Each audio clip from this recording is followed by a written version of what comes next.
Presidential candidates from northern Nigeria are secessionists. That's according to Ezefe. Now, Dr. Chukwu Emeka Ezefe, former governor of Anambra State, has stated that any northern politician who says he wants to be president doesn't want Nigeria to survive.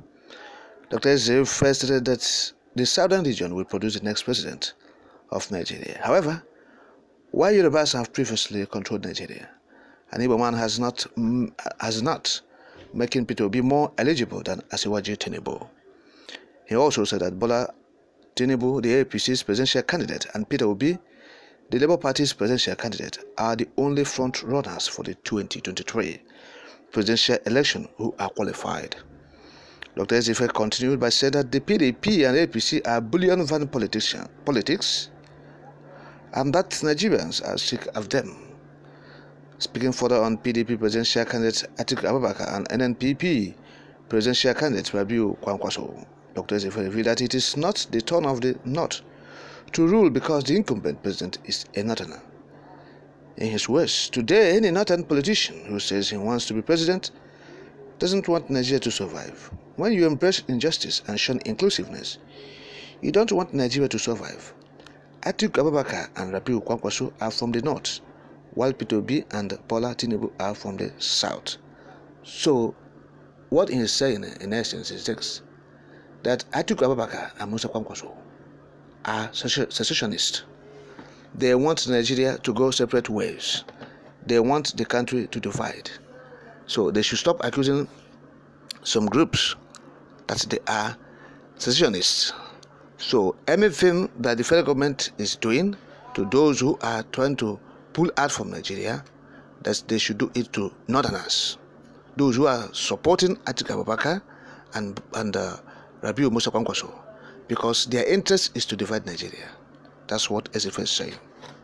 Yes, he said because it being a sane man's imagination that after 8 years of a northerner, another man from the north want to succeed him, and yet you preach one Nigeria. He said, look, those who are qualified in this election are only candidates from the southern Nigeria, at least the front runners, talking about Peter Obi and Bola Tinubu of the Labour Party and the All Progressive Congress respectively. And so they coming on board by these northerners, the Atiku Abubakar and Rabiu Musa Kwankwaso into this presidential election, said it will bring destruction for the country. It will destroy Nigeria. And that is what we are saying in this moment.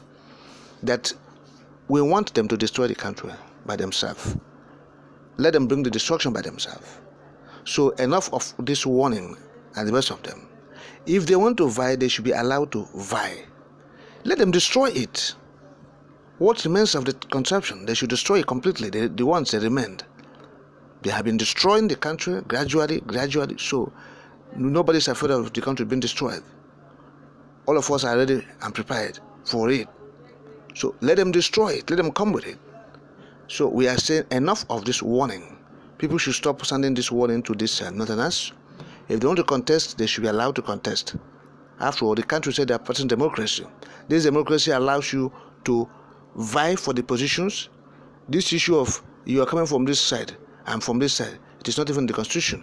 Like say, oh, it is the turn of the south or the north. It is unwritten. It's not in the constitution of Nigeria.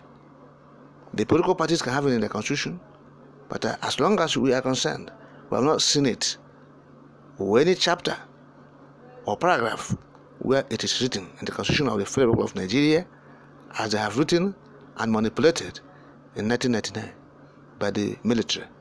Okay, so being that as it may, people who are asking the northern Nigeria not to contest in this election, they should refrain from it. Enough of the warning. They have been advised, they have been forewarned, and yet they continue in that trade. So let us go and see how it happens. Alright? Let us see it. Who is afraid of division and the disintegration? Let the country disintegrate. It's even better, since they are the ones championing it now. Because from all indications, like what Ezefe have said, it is obvious that these northern candidates are championing for division or disintegration of the country. So it's not just enough to say we want one Nigeria. You must abide by the principles of unity to keep that unity, to keep that union. So are you going to force people to stay in a country? It's not done anywhere in the world. Go to all the republics, go to all the countries of the world. Nobody is being forced to stay. It is based on mutual agreement, respect, and the principles of equity, fairness, and justice. Where these are lacking, you cannot guarantee the unity. And so what is happening in the country today? What is happening? It's a case of, oh, you must belong to this place. Forceful marriage. We must be with you. It is our hereditary privilege to govern, to be in power, to rule over others. That is what is happening. And in such a situation, you said you can guarantee the unity. So it is practically impossible and undoable. But we have said it. They should be allowed to do whatever is in their mind. They are adults. They are men. Look.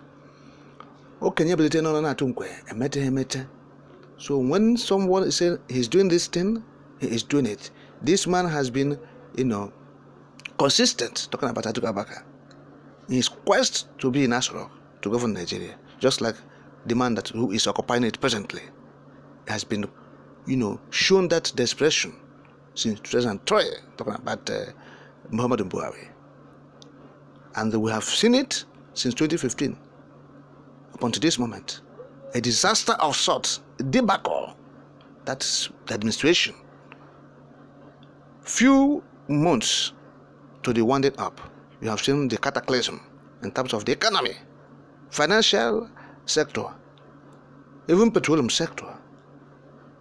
No one is safe. It's just from one imbroglio to the other, confusion everywhere, chaos. So, and that is what this man is trying to bring on board again, talking about the one who is campaigning from the People's Democratic Party. Has been desperate since 2003 too. 2003. I wanted to succeed Obasanjo, his principal then, but it failed, and he continued up until this present time. Has been jumping from one party to the other, trying to make sure that this ambition is achieved. And so, what he will do is still this disaster we are seeing. He won't do any magic. These people have run out of ideas. Nothing remains. They are just there. They're supposed to be in their retirement. But look at their jostling to rule men and women of capacity and capabilities. Okay? And so they can't turn things around. They can only add salt to injury. They can only put Nigeria into double jeopardy, akin to the one we are seeing presently. So that is it.